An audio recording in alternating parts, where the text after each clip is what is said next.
સુરેન્દ્રનગર જિલ્લાના થાનગઢના વાસુકી દાદાના મંદિરે પરંપરાગત અનુસાર નાગપંચમીની ઉત્સાહભેર ઉજવણી।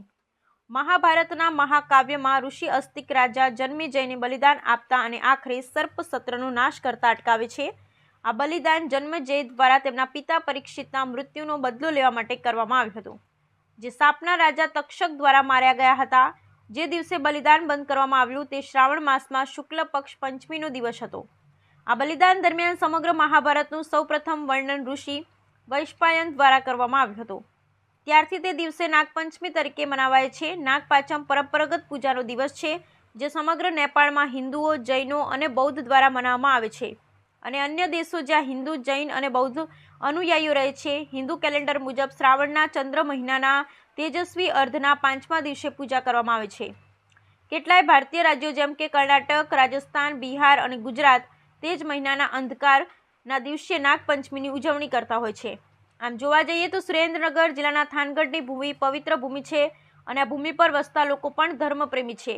આ તહેવારને અનુસંધાને વાત કરીએ તો ગ્રામ્ય દેવતા શ્રી વાસુકી દાદાના મંદિરે તારીખ 23/8/2024 શ્રાવણ વદ પાંચમ શુક્રવાર અને નાગપંચમીનો તહેવાર ધામધૂમથી ઉજવાયો હતો।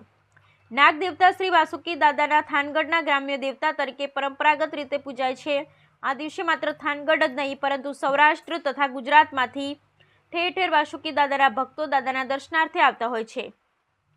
આ દિવસે મંદિરમાં મેળા જેવો માહોલ જોવા મળતો હતો। દાદાના ભક્તોએ ભાવપૂર્વક તલવટ, કુલેર, સાકર, દૂધ, નાળિયેર વગેરેનો પ્રસાદ ધરાવ્યો હતો। આ દિવસે વાસુકી દાદાને સોના ચાંદીના આભૂષણો તથા પુષ્પમાલાથી શણગાર કરાયો હતો। મંદિરની પરંપરા મુજબ દાદાની કુલ 3 આરતી કરાઈ હતી। ભક્તોએ દાદાના દર્શન કરી પોતાની મનોકામના પૂર્તિ માટે પ્રાર્થના કરી હતી। વાસુકી દાદાના મંદિરના મહંત પ્રશાંત ગિરી બાપુ તથા નીરજ ગિરી બાપુ એક યાદીમાં જણાવ્યું છે, નાગ મંદિરોમાં સુરેન્દ્રનગર જિલ્લાના થાનગઢ ખાતે આવેલ વાસુકી દાદાનું ઐતિહાસિક મહત્વ છે। આ મંદિરનો પૌરાણિક ઇતિહાસ કંઈક આ મુજબ છે। આ મંદિર આસપાસનો વિસ્તાર પાંચાળ પ્રદેશ તથા સર્પભૂમિ તરીકે પણ ઓળખાય છે। એક માન્યતા અનુસાર સ્કંદ પુરાણ તથા પ્રજ્ઞમ પુરાણમાં વિસ્તાર ધર્મારણ્ય તરીકે ઉલ્લેખિત છે। પૌરાણિક કાળમાં સપ્ત ઋષિઓમાંના 5 ઋષિઓ ધર્મયાત્રા દરમિયાન આ પ્રદેશમાં ચોમાસા દરમિયાન ચાતુર્માસ ગાળ્યા હતા તથા તેઓ આ સમય દરમિયાન યજ્ઞો વગેરે ધાર્મિક કાર્યો કર્યા હતા। તે સમયે ભીમપુરી નગરીના ભીમાસુર નામના અસુરે યજ્ઞમાં હાંડ માંસ ફેંકી ઋષિમુનિઓના યજ્ઞમાં વિઘ્ન કરવાનું શરૂ કર્યું હતું। તેથી ઋષિમુનિઓએ હાલના વાસુકી દાદાના મંદિરના તળાવના કાંઠે પંચકુંડી યજ્ઞ કુંડી બનાવવાની યજ્ઞ શરૂ કર્યો। હાલમાં પણ આ તળાવનું એક નામ પંચકુંડી તળાવ તરીકે જાણીતું છે। યજ્ઞમાં ઋષિમુનિઓએ ભગવાન વિષ્ણુનું આહ્વાન કર્યું। આકાશવાણી થઈ કે હું વાસુકી, તક્ષક તથા શેષનાગ સ્વરૂપે પ્રગટી અસુરોનો વિનાશ કરીશ।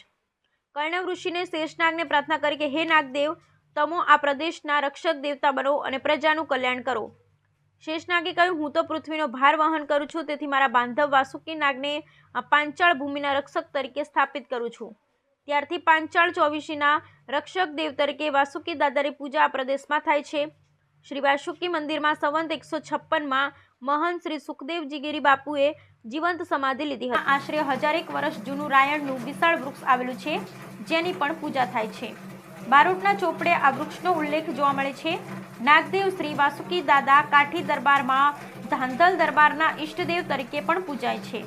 આ સ્થળે શ્રી વરસુરસિંહજી, શ્રી કાળુસિંહજી તથા જેતસુરસિંહજીને દાદાએ દર્શન આપ્યા હતા। તેમણે માથા પર રાખેલો કરંડિયો નીચે મૂકતા વાસુકી દાદાએ જણાવેલ કે હવે હું હર હંમેશ માટે અહીંયા નિવાસ કરીશ। તે ઉપરાંત આઝાદી પહેલા થાનગઢમાં નામદર લખતર સ્ટેટનું શાસન હતું। નામદાર ઠાકોર સાહેબને વાસુકી દાદા પર અપાર શ્રદ્ધા હતી। તેમના પરિવારમાં પણ વાસુકી દાદાની પરંપરાગત રીતે પૂજા થાય છે। તેઓ દ્વારા વાસુકી દાદાને ગામના રાજા તરીકેનું સન્માન અપાયેલું હતું। સ્ટેટ દ્વારા શરૂ કરાયેલ પરંપરાના ભાગરૂપે આજે પણ દરરોજ સંધ્યા આરતી સમયે વાસુકી દાદાના માન સન્માનમાં મસાલ પ્રગટાવાય છે। વાસુકી દાદાના મંદિરે મહંત શ્રી રાજેન્દ્રગીરી બાપુ તથા મહંત શ્રી ભરતગીરી બાપુ દાતાની નિત્ય પૂજા કરે છે। બ્યુરો રિપોર્ટ જયેશભાઈ મોરી।